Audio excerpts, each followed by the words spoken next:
तो दोस्तों PT 2023 RO ARO और अन्य परीक्षाओं के लिए ये जीएस का टेस्ट नंबर 2 होगा। चलिए शुरू करते हैं। पहला क्वेश्चन आपको बताना है कि ये जो विदेशी यात्री रहे जिसमें फायान और वेन सांग ये तो चीनी यात्री थे और टॉमस रो एक इंग्लिश डिप्लोमेट थे, तो ये किस क्रम में भारत आए। तो यहाँ पर आपको कूट दिया गया है और इसी कूट में से आपको आंसर चुनना है।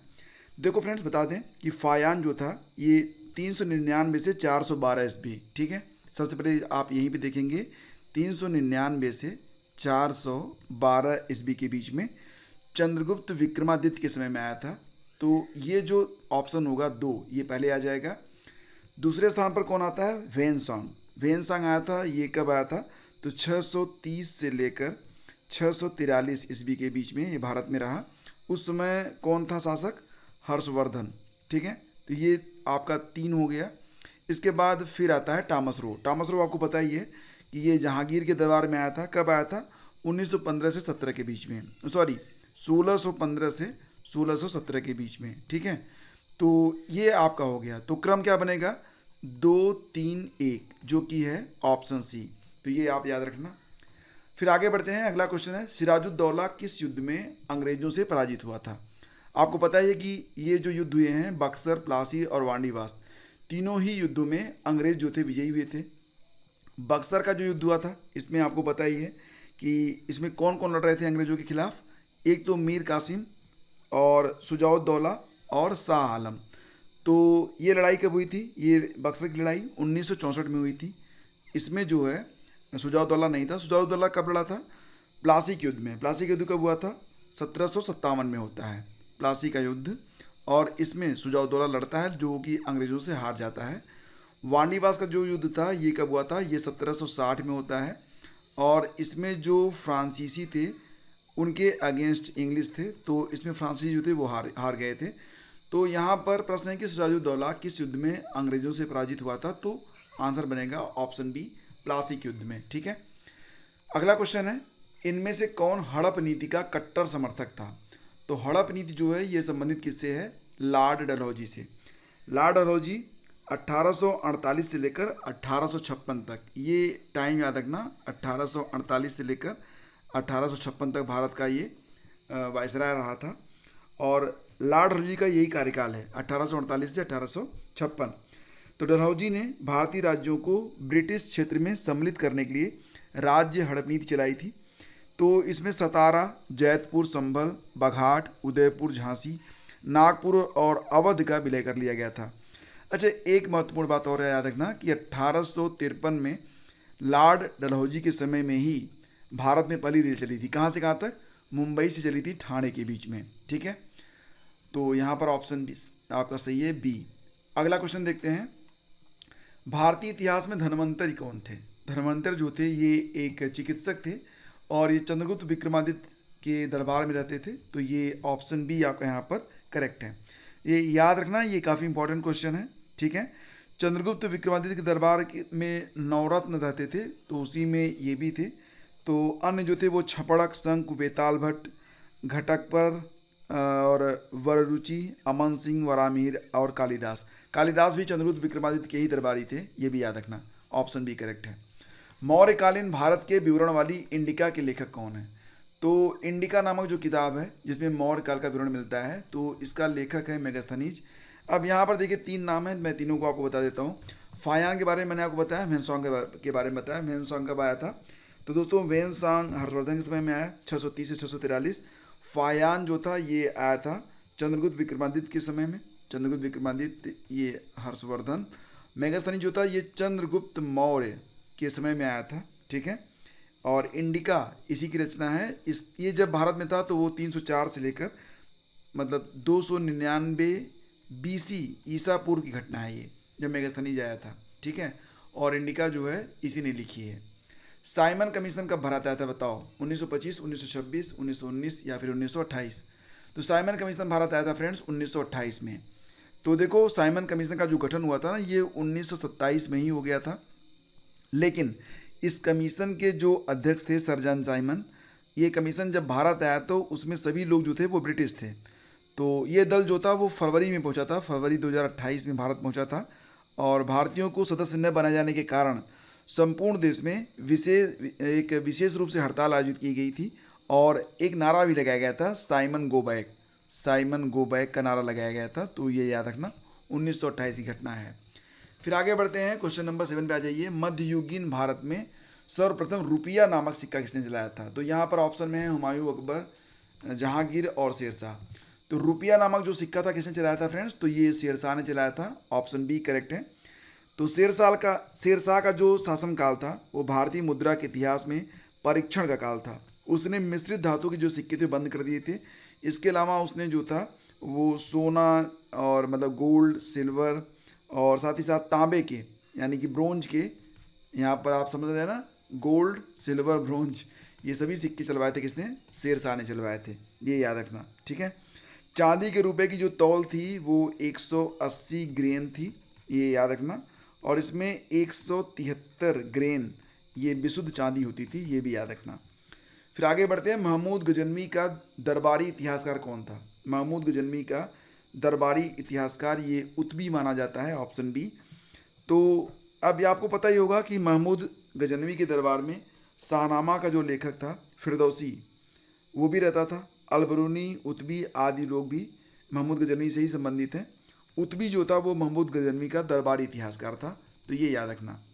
प्राचीन पत्तन जिसका नाम है पुहार, किस नदी के तट पर स्थित था? तो पुहार जो पत्तन है ये स्थित है कावेरी नदी के तट पर, ठीक है। तो ये याद रखना कि पुहार जो है इसको काकंदी भी कहते थे, तब क्या कहते थे? काकंदी, ठीक है। तो काकंदी बंदरगाह कावेरी के मुहाने पर स्थित है। प्रारंभ में चोल शासक जिसका नाम था करिकाल, ये नाम याद रखना, ये चोल शासक था, ये शासक जो था वो चोल वंश का था, करिकल। तो करिकल ने कावेरी तट पर पुहार के बंदरगाह को दुर्ग बनवाकर सुरक्षित कर दिया था। उसने इस कार्य में सिंघल यानी कि श्रीलंका के युद्धबंदियों को लगाया था।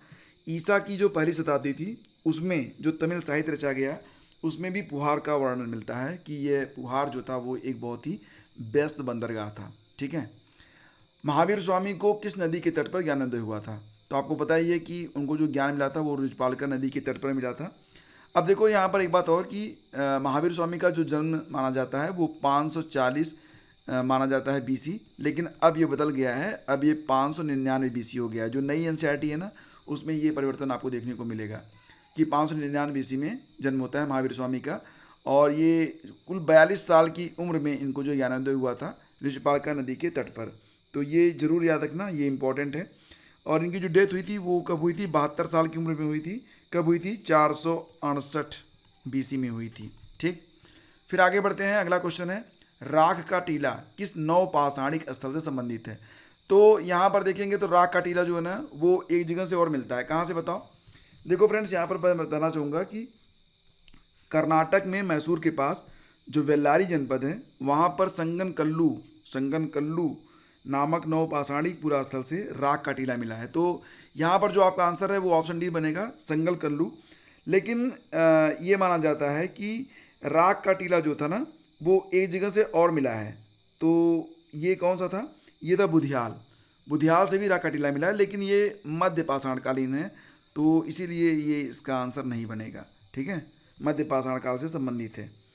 तो यहाँ पर जो आपका आंसर है वो ऑप्शन बी है। किस अधिनियम के तहत प्रथम बार भारत में चुनाव हुआ था? तो देखो यहाँ पर मतदान शब्द का प्रयोग नहीं हुआ था, मनोनीत शब्द का प्रयोग किया गया था, और ये पहली बार हुआ था 1892 में, यानी कि इसका जो ऑप्शन बी है वो करेक्ट रहेगा, ये याद रखना। 1885 में भारतीय राष्ट्रीय कांग्रेस की स्थापना हुई थी। ये तो आपको पता ही है कि आईएनसी की स्थापना कब होती है? 1885 में हुई थी।